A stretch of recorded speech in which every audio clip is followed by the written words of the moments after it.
Gulf ലോകം വീണ്ടും അശാന്തിയുടെ നിഴലിലാണ്. യുഎസും ഇറാനും തമ്മിലുള്ള സൈനിക ഏറ്റുമുട്ടലിൽ ഗൾഫ് രാജ്യങ്ങളുടെ മണ്ണിലേക്ക് പടരുമ്പോൾ നെഞ്ചിടിപ്പോടെ നാടും പ്രവാസി ലോകവും ഈ വാർത്തകളെ നോക്കിക്കാണുകയാണ്. അതായത് പശ്ചിമേഷ്യയിൽ സ്ഥിതി ഗുരുതരമായിട്ട് മാറുകയാണ്. കഴിഞ്ഞ ദിവസം കുവൈറ്റ് അന്താരാഷ്ട്ര വിമാനത്താവളത്തിന് നേരെ ഉണ്ടായ ആക്രമണവും ഇന്ന് പുലർച്ചെ കുവൈത്തിലും ബഹറിലും മുഴങ്ങിയ വ്യോമാക്രമണ സൈറണുകളും സ്ഥിതിഗതികൾ എത്രത്തോളം ഗുരുതരമാണെന്ന് വ്യക്തമാക്കുന്നു. ഒരു ഇന്ത്യൻ പ്രവാസിയുടെ ജീവൻ നഷ്ടപ്പെടുകയും നിരവധി പേർക്ക് പരിക്കേൽക്കുകയും ചെയ്തതോടെ സുരക്ഷയെക്കുറിച്ചുള്ള ആശങ്കകൾ ഇരട്ടിയിലാണ്. എന്തായാലും വിമാന സർവീസുകൾ മുടങ്ങിയും നാട്ടിൽ എത്തിയവർക്ക് മടങ്ങാൻ കഴിയാതെ ലക്ഷക്കണക്കിന് പ്രവാസികളെയാണ് ഇപ്പോൾ ഈ ഒരു വലിയ ഒരു യുദ്ധം അഭിമുഖീകരിക്കുന്നത്. നമ്മൾ കഴിഞ്ഞ ദിവസങ്ങളിൽ ദി ജേർണലിസ്റ്റിലൂടെ പറഞ്ഞതാണ്, പ്രവാസികൾക്ക് കനത്ത തിരിച്ചടിയാകും യുദ്ധം, ഇറാന്റെ ഭാഗത്ത് നിന്ന് ഇനിയും ആക്രമണം ഉണ്ടാകും, ഗൾഫ് മേഖല അശാന്തിയിലാകും എന്നുള്ളത് നമ്മൾ കഴിഞ്ഞ വീഡിയോയിൽ ദി ജേർണലിസ്റ്റിലൂടെ പറഞ്ഞതാണ്.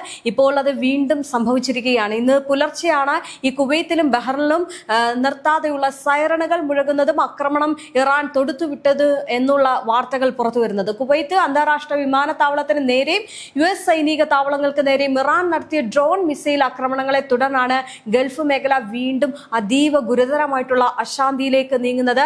യുഎസും ഇറാനും തമ്മിൽ ഫെബ്രുവരി മുതൽ നിലനിൽക്കുന്ന ഈ യുദ്ധത്തിന്റെ ഭാഗമായിട്ട് ജൂൺ ആദ്യ വാരത്തിൽ കുവൈത്തിലുണ്ടായ ആക്രമണങ്ങൾ പ്രവാസികൾക്കിടയിലും വലിയ ആശങ്ക പരത്തിയിട്ടുണ്ട്. അതായത് ഈ യുദ്ധം അതിന്റെ മറ്റൊരു ഘട്ടത്തിലേക്ക് മാറുന്നതനുസരിച്ച് നമുക്കറിയാം, പ്രവാസികളടക്കം ഒരുപാട് പേരാണ് അവിടെ ജോലി ചെയ്യുന്നത്. അവരുടെ ജോലിയെയും അവരെയും ഇത് വല്ലാത്ത രീതിയിൽ ബാധിച്ചിട്ടുണ്ട്. ഇപ്പോൾ വീണ്ടും അങ്ങോട്ടേക്ക് ഇറാന്റെ ആക്രമണം നടന്നത് വല്ലാതെ ആശങ്കയിലാക്കുകയാണ്. മാത്രമല്ല, ഇത് ഇറാൻ മനഃപൂർവ്വം ചെയ്യുന്ന ഒരു യുദ്ധമല്ല, അല്ലെങ്കിൽ ഗൾഫ് മേഖലയ്ക്ക് നേരെ ചെയ്യുന്ന ഒരു യുദ്ധമല്ല.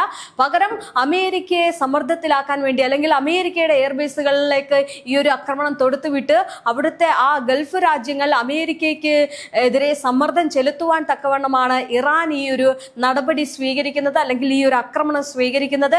എന്തായാലും ഇരു രാജ്യങ്ങളെ ലക്ഷ്യമാക്കി ഇറാൻ 7 ബാലിസ്റ്റിക് മിസൈലുകൾ തൊടുത്തതായിട്ട് അമേരിക്കൻ സൈന്യം സ്ഥിരീകരിച്ചിട്ടുണ്ട്. വളരെ യുദ്ധത്തിന്റെ രീതി തന്നെ മാറിയിരിക്കുകയാണ്, സ്ഥിതി ഗുരുതരമായിരിക്കുകയാണ്. എന്തായാലും ഇതിൽ 6 മിസൈലുകൾ വ്യോമ പ്രതിരോധ സംവിധാനങ്ങൾ ഉപയോഗിച്ച് തകർത്തതായും ഒരെണ്ണം ലക്ഷ്യസ്ഥാനത്ത് എത്തിയില്ല എന്നുമാണ് US സെൻട്രൽ കമാൻഡ് വ്യക്തമാക്കുന്നത്. ഹോർമുസ് കടലിടുക്കിന് നേരെ വന്ന ഇറാന്റെ 4 ഡ്രോണുകൾ അമേരിക്കൻ സൈന്യം വെടിവെച്ചിട്ടതിനും കേഷ് ദ്വീപിലെയും ഗോരുക്കിലെയും ഇറാൻ റഡാർ കേന്ദ്രങ്ങൾക്ക് നേരെ US ആക്രമണം നടത്തിയതിനും തൊട്ടു പിന്നാലെയാണ് ഈ ഒരു മിസൈൽ വർഷം ഇറാൻ നടത്തിയിരിക്കുന്നത്. അതായത് ഗൾഫ് മേഖല മൊത്തത്തിൽ അശാന്തിയിലാണ്. ഈ വരും ദിവസങ്ങളിൽ വലിയ രീതിയിലുള്ള വെല്ലുവിളികൾ ഈ പറയുന്ന പ്രവാസികളടക്കം ഗൾഫ് മേഖലയിലുള്ളവർ നേരിടേണ്ടി വരും. കാരണം അത്ര അധികം ഈ ഒരു യുദ്ധം കടുത്തിരിക്കുകയാണ്. ആക്രമണങ്ങളിൽ അമേരിക്കൻ ഉദ്യോഗസ്ഥർക്ക് ആർക്കും പരിക്കേറ്റതായിട്ടൊന്നും വിവരങ്ങളൊന്നും തന്നെ ലഭിച്ചിട്ടില്ല. അതേസമയം മിസൈൽ ആക്രമണങ്ങളുടെ പശ്ചാത്തലത്തിൽ കുവൈത്തും ബഹ്റൈനും അടിയന്തര സുരക്ഷാ നടപടികൾ ശക്തമാക്കിയിട്ടുണ്ട്. അവിടെ ബഹ്റൈനിലെ അപായ സൈറണുകൾ മുഴങ്ങി എന്നാണ് പറയുന്നത്. ഈ ജനങ്ങളോട് സുരക്ഷിത സ്ഥാനങ്ങളിലേക്ക് മാറാൻ നിർദ്ദേശ മേഖലയിൽ സംഘർഷം കടുത്തതോടെ ബഹ്റൈനിൽ ഉടനീളം അപായ സൈറണുകൾ മുഴങ്ങിയിട്ടുണ്ട്. ഈ സുരക്ഷിത കേന്ദ്രങ്ങളിലേക്ക് മാറാനാണ് നിർദ്ദേശമുള്ളത്. എന്തായാലും പുലർച്ചെ 4:15 ബഹ്റൈൻ ആഭ്യന്തര മന്ത്രാലയം രാജ്യവ്യാപകമായിട്ട് കടുത്ത ജാഗ്രതാ നിർദ്ദേശം പുറപ്പെടുവിപ്പിച്ചത്.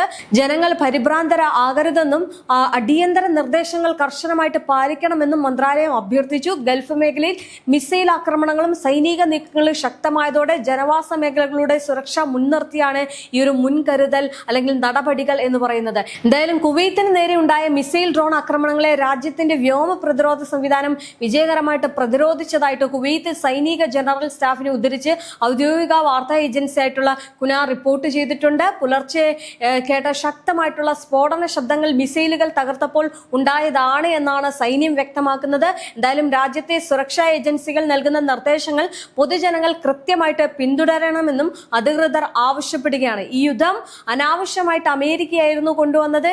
ഇപ്പോൾ അമേരിക്കയ്ക്ക് ഏറ്റവും വലിയ തിരിച്ചടിയാണ് ഉണ്ടായിരിക്കുന്നത്. വീണ്ടും കുവൈത്തിലേക്കും ബഹ്റിലേക്കും ഇറാന്റെ മിസൈലുകൾ പറന്നിറങ്ങുകയാണ്. ഇത് തീർച്ചയായിട്ടും വലിയൊരു യുദ്ധത്തിന്റെ മറ്റൊരു ഭാഗമായിട്ട് മാറും. കാരണം നമുക്കറിയാം, ഈ ഒരു ദിവസങ്ങളിൽ ജൂൺ തുടങ്ങിയ സമയം തൊട്ട് വലിയ രീതിയിലുള്ള ആക്രമണങ്ങൾ തന്നെയാണ് ഇറാന്റെ ഭാഗത്തു നിന്നുണ്ടാകുന്നത്. കഴിഞ്ഞ ദിവസം ഈ കുവൈത്തിലേക്ക് വലിയൊരു ആക്രമണം ഉണ്ടായിരുന്നു. ഇത് അമേരിക്കയ്ക്ക് സഹിക്കാവുന്നതിലപ്പുറമായിട്ട് മാറുകയാണ്. കാരണം ഈ ഗൾഫ് രാജ്യങ്ങളുടെ സമ്മർദ്ദം ഇപ്പോൾ അമേരിക്കയ്ക്ക് ഉണ്ടാവുകയാണ്. ഈ യുദ്ധത്തിൽ നിന്ന് പിന്മാറണം, അല്ലെങ്കിൽ ഇറാൻ പറയുന്ന കാര്യങ്ങൾ ചെയ്യണം എന്നുള്ള രീതിയിലാണ് ഇപ്പോൾ ഇറാന്റെ ഈ ഒരു നടപടി എന്ന് പറയുന്നത്. എന്തായാലും പുലർച്ചെ ഉണ്ടായ ആക്രമണത്തിൽ നിലവിൽ ആളപായമോ കാര്യമായിട്ടുള്ള നാശനഷ്ടങ്ങളോ ഒന്നും തന്നെ റിപ്പോർട്ട് ചെയ്തിട്ടില്ല. ആകാശത്ത് പ്രതിരോധ സംവിധാനങ്ങൾ മിസൈലുകൾ തകർക്കുമ്പോഴുണ്ടായ വലിയ സ്ഫോടന ശബ്ദങ്ങളാണ് കേട്ടത് എന്ന് കുവൈത്ത് സൈന്യം സ്ഥിരീകരിച്ചു. ഇതിനിടയിൽ ഹോർമുസിൽ വെച്ച് കഴിഞ്ഞ ദിവസം ഇറാന്റെ 4 ഡ്രോണുകൾ US സൈന്യം വെടിവെച്ചിട്ടതിനെ തുടർന്നായിരുന്നു ഇന്ന് ഈ ഒരു തിരിച്ചടിയായിട്ട് ഈ ഒരു ആക്രമണം നടന്നത്.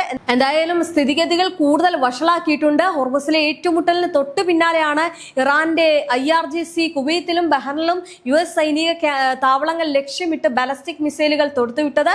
കുവൈത്ത് എയർപോർട്ടിന് നേരെ ഉണ്ടായ ആക്രമണത്തിന് പിന്നാലെ ഗൾഫ് മേഖലയിലെ വ്യോമ അതിർത്തികൾ കൂടുതൽ കടുത്ത സുരക്ഷാ നിയന്ത്രണങ്ങളിലേക്ക് നീങ്ങുകയാണ്.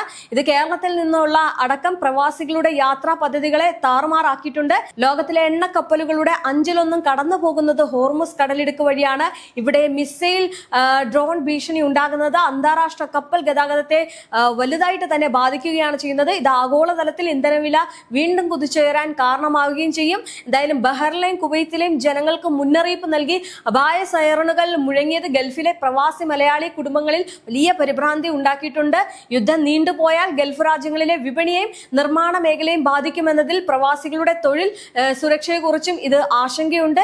എന്തായാലും ഗൾഫ് മേഖലയിലെ നിലവിലെ വൻ സംഘർഷത്തിന് പുറമെ ആഗോളതലത്തിൽ മറ്റ് 2 യുദ്ധമുഖങ്ങളും ഇപ്പോൾ അതീവ ഗുരുതരമായിട്ട് ഉള്ള സാഹചര്യത്തിലൂടെ കടന്നു പോവുകയാണ്.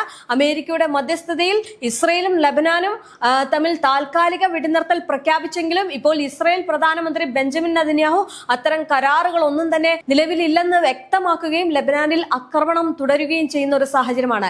തെക്കൻ ലബനാനിലെ ടയർ, സിദോൺ തുടങ്ങിയ നഗരങ്ങളിൽ ഇസ്രയേൽ വ്യോമാക്രമണം ശക്തമാക്കിയിരിക്കുകയാണ്. ഇറാന്റെ വിദേശകാര്യമന്ത്രി ലബനാൻ സന്ദർശിക്കുകയും ഇസ്രയേലിനെതിരെ പോരാടാൻ ആഹ്വാനം ചെയ്യുകയും ചെയ്തത് ഈ മേഖലയിലെ യുദ്ധം ഇനിയും വഷളാക്കും എന്നതിന്റെ വലിയൊരു സൂചനയാണ്.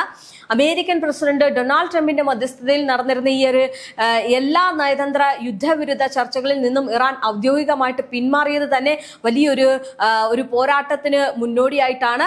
അമേരിക്ക തങ്ങളുടെ $24 ബില്യൺ മരവിപ്പിച്ച ആസ്തികൾ തിരികെ നൽകിയാൽ മാത്രമേ ഇനി ചർച്ചയ്ക്കുള്ളൂ എന്ന കടുത്ത നിലപാടിലാണ്. മാത്രമല്ല, ലബനാനിലേക്ക് ഇസ്രായേൽ നടത്തുന്ന ആക്രമണങ്ങൾ നിർത്തിവെക്കാനും ഇറാൻ ആവശ്യപ്പെടുകയാണ്. അല്ലാത്ത പക്ഷം ഇതുപോലെ തന്നെ ഗൾഫ് മേഖലയ്ക്ക് വലിയ ഭീഷണിയായിട്ട് ഇറാൻ മാറുമെന്നാണ് പറയുന്നത്. എന്തായാലും ഗൾഫിലെ US സൈനികർക്ക് നേരെ ഇറാന്റെ ഭാഗത്തു നിന്ന് ഇനിയും ആക്രമണം ഉണ്ടായാൽ തങ്ങൾ നിലവിലെ താൽക്കാലിക വെടിനിർത്തൽ പൂർണ്ണമായിട്ട് റദ്ദാക്കുമെന്നും ഇറാനെതിരെ ശക്തമായി നേരിട്ടുള്ള ഒരു യുദ്ധത്തിലേക്ക് കടക്കുമെന്നാണ് ട്രംപ് മുന്നറിയിപ്പ് നൽകുന്നത്. എന്തായാലും ഇറാനും US തമ്മിൽ നിലനിൽക്കുന്ന കടുത്ത സൈനിക പ്രതിസന്ധിയുടെ ഭാഗമായിട്ട് കുവൈത്തിലെയും ബഹ്റിനിലെയും US സൈനിക താവളങ്ങളെ ലക്ഷ്യമിട്ട് ഇറാൻ നടത്തിയ ഈ ഒരു ഡ്രോൺ ബാലിസ്റ്റിക് മിസൈൽ ആക്രമണങ്ങളെ തുടർന്ന് ഗൾഫ് മേഖല അതീവ ഗുരുതരാവസ്ഥയിലൂടെയാണ് കടന്നു പോകുന്നത്. വലിയ യുദ്ധഭീതിയാണ് അവിടെ ഉള്ളത്. ഹോർമുസ് കടലിടുക്കിൽ ഇറാന്റെ ഡ്രോണുകൾ അമേരിക്കൻ സേന വെടിവെച്ചിട്ടതിനും തങ്ങളുടെ റഡാർ കേന്ദ്രങ്ങളിൽ ബോംബിട്ടതിനും പ്രതികാരമായാണ് ഈ കുവൈത്തിലെ അലി അൽ സലേം എയർബേസ്, ബഹ്റിനിലെ US 5ാം ഫ്ലീറ്റ് ആസ്ഥാനം എന്നിവയ്ക്ക് നേരെ ഇറാൻ കടുത്ത തിരിച്ചടി നൽകിയത്.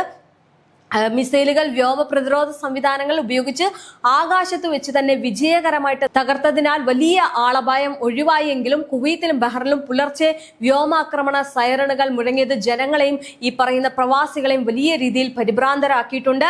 ദിവസങ്ങൾക്ക് മുമ്പ് കുവൈത്ത് വിമാനത്താവളങ്ങളിൽ ഉണ്ടായ ഡ്രോൺ ആക്രമണത്തിൽ ഒരു ഇന്ത്യക്കാരൻ കൊല്ലപ്പെടുകയും വിമാന സർവീസുകൾ തടസ്സപ്പെടുകയും ചെയ്ത സാഹചര്യത്തിൽ ഹോർമുസ് കടലിടുക്കിലെ പുതിയ സംഘർഷവും യാത്രാ അനിശ്ചിതത്വവും ലക്ഷക്കണക്കിന് പ്രവാസികളുടെ സുരക്ഷയും തൊഴിലിനെയും വരും ദിവസങ്ങളിൽ ബാധിക്കുമെന്ന വലിയ ആശങ്കയാണ് ഇപ്പോൾ പ്രവാസി ലോകത്തിനുള്ളത്.